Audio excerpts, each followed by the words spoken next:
Scott. I'm Hi, Scott. here. Hello, hello. It's so nice to have you guys back together again. Very, very exciting to see you on your on your electric bikes this time, going around the world. Cool. I just wondered, first and foremost, going electric. I'm sure people have asked you about this, but I know how much problems I have when I have no charge on my mobile phone, let alone a bike trying to get from over 10, 12,000 miles. How was that challenge for you guys, given how big fans you are of motorbikes in general, and how much you enjoyed the challenge, even though it was probably quite a pain in the arse at sometimes? Maybe Charlie, I'll start with you. Well, I think we when we were talking about doing this trip, we were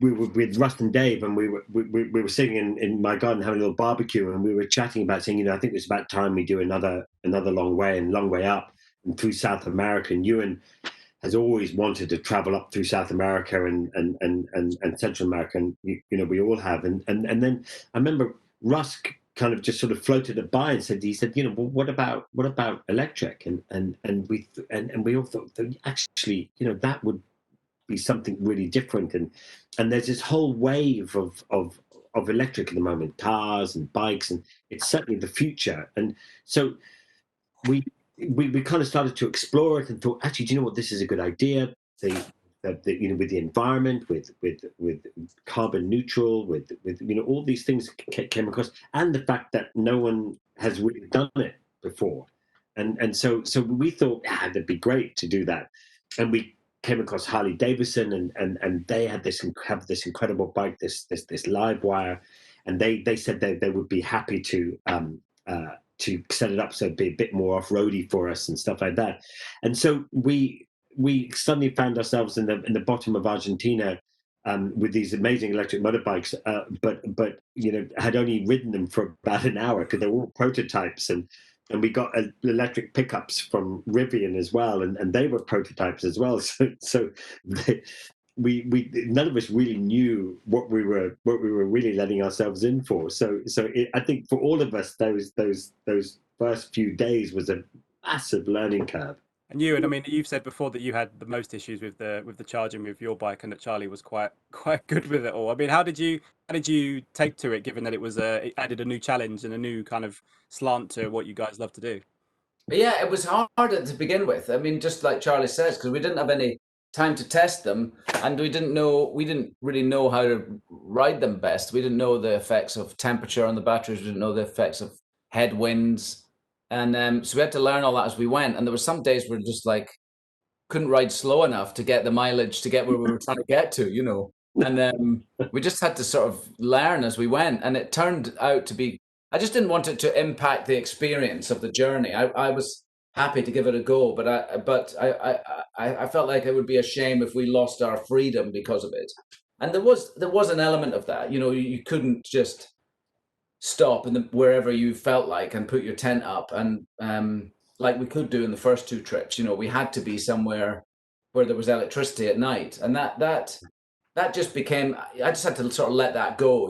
That okay, that this is what this adventure is going to be. It's going to be slightly different. Yeah. And that's the only drawback. The actual bikes to ride were amazing. There's no, I don't subscribe to needing the engine noise or the vibration of the bike to feel like it's a real bike. It's a real bike, the Livewire, and it's a very capable one. And the way they set it up for us to ride across the mountains there in Bolivia at altitude with low temperatures and really crappy roads they're pretty tough bikes. And so I liked it in the end. I like the acceleration of them. I like the fact that they're noiseless and you can feel the road much, but there's nothing between you and the road. There's no engine creating vibrations that stop you from feeling the road through your tires, and I really like that sensation. I did enjoy you running out of battery and having to hold on to the car to get to the ferry. I think my bike was slightly less good than Charlie's. That's all it is.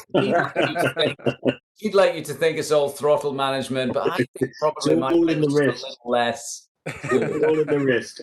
But I remember when we were in Bolivia and we came down this long thing. It was quite cold. We were very high up, and we came across this little tent, and there was this thermal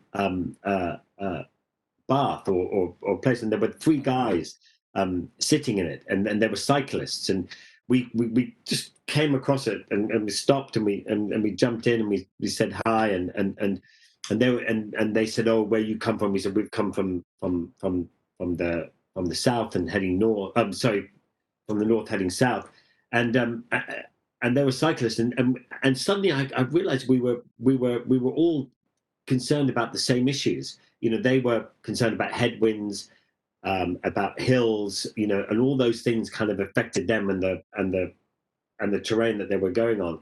And Ewan and I were sitting having a long chat with them and realizing, yes, no, that is a big issue for us. You know, headwind and you know, big hill climbs are a big problem for us. And so suddenly you realize you've got a little bit more in common with bicycles than you did with a motorcycle that had an engine. Thanks, Thanks, guys. Scott. Cheers, man. Thank you. Ladies and gentlemen, you're watching Hey You Guys! Hey, you guys, huh? Hey, you guys. Is that from the Goonies? It is indeed, yeah. Nice. Hey,